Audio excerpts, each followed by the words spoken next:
maar wat ek vir julle wil vertel is, soos ek nou al, hier in Bellville is ek toen al onderwyser, en iemand daar op die personeel ontmoet en ek raakte vriende met die persoon, en weet, ons kom ook achter, dat sy is nou ook 'n onderwyseres daar, ek kom achter, dat sy is ook baie lief vir musiek, en ons praat toen ook baie, weet jy, pauses, en by funksies so aan, praat ons oor musiek en so aan, en dit is toen nou, dat sy vir my begin vertel van Koos Kombuis se musiek. Ek het natuurlijk op daai stadium niks van Koos Kombuis se musiek gehad hier, want ek het nou, wat ek van hom gehoor het, was nou nie baie goed gewees nie, en dit was ook maar, jy weet, dit is amper sê die oude James manier, hulle was nou sekere kunstenaars, moes nou maar afgekraak het, en ons het nou maar gebrein spoel, soos wat my sê, en ek was ook die een van die wat nou erg gebreinspoel was, daai tyd teen Koos Kombuis, maar so begin praat sy nou van hom, en sy begin vertel my van hom, en sy geleen vir my die boek, daai een wat hy, van die boeremusiek, daai boek van hom, en ek het die boek gelees, en die boek het my totaal al gefascineer, en sy het my gesê, maar Koos Kombuis het baie mooi liefdesmusiek, liedjies en goed ook, wat ek toen nog glad nie, want ek het maar net die protestmusiek van hom, het ek van gehoor en geluister, of ook nie noodwendig, dat ek het altyd wou doen nie, maar dit is ook een story op sy eie, en so stel sy toen bloot vir my, en sy speel vir my die liedjie van Koos Kombuis, en ek gaan nie nou vir jy sê wat het is nie, onmiddellik tref die liedjie my, weet amper soos een nat, weet een klapie teen my voorkop, jy weet, met een slag man, en dit is my verskriklike mooi liedjie, en dis toe dat ek toe nou besluit, maar ek sal definitief een bietjie meer van Koos Kombuis moet gaan probeer ontdek,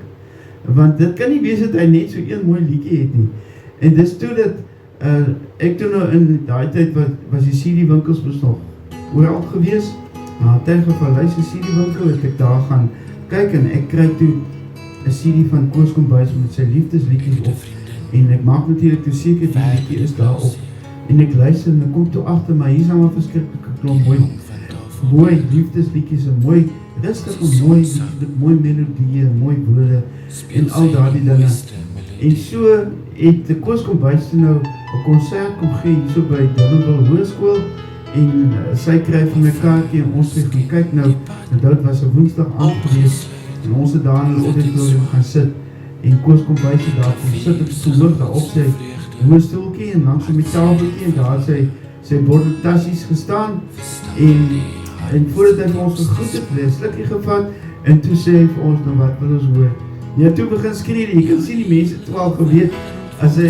gaan dit sê, toe die mense hier begin skree, dit en skree dit, en nou ja, uiteindelik het hy toe ook hier, by die liedjie uitgekom wat na my gunsteling was, maar ek het dit so geniet, het was so fantastische ondervinding, om, en relatief was het so, in die middel rondgesit, met die mensen in de rest, midden voor en achter, so dit was baie naby vir my gewees, en ek kon hom lekker amper die oor kyk, en daar verhoor sien hoe hy optree, en hoe mooi, het een goeie kunstenaar is, en dit was dan nou ook vir my Savenne strijd, ek het een groot Koos Kombuis aanhanger geword, en die liedjie wat natuurlijk nou vir my so een treffer was, en vandag nog, baie mense het hierdie liedjie al gesing, maar baie mense weet nie, dis Koos Kombuis wat het geskryf het nie, en hy is natuurlijk een wat het eerste opgeneem het, maar dit was nie een treffer nie, want dit was nie die ding, en hy het die liedjie geskryf en net 16 jaar oud was. So dis waarschijnlijk een van die eerste liedjies wat hy ooit geskryf het. En ja, jy kan amper nie een kunstenaar kry in Zuid-Afrika wat nog die liedjie gesing het. Jy gaan ons ken, maar waarschijnlijk nie Koos Kombuis weergawe nie. Hierso is Koos Kombuis met Lisa. Ja, die hele wêreld word stil en luister in die donker uur na die nachtgeluide van Lisa se klavier. Ja, die hele wêreld word stil en luister in die donker uur na die nachtgeluide van Lisa se klavier.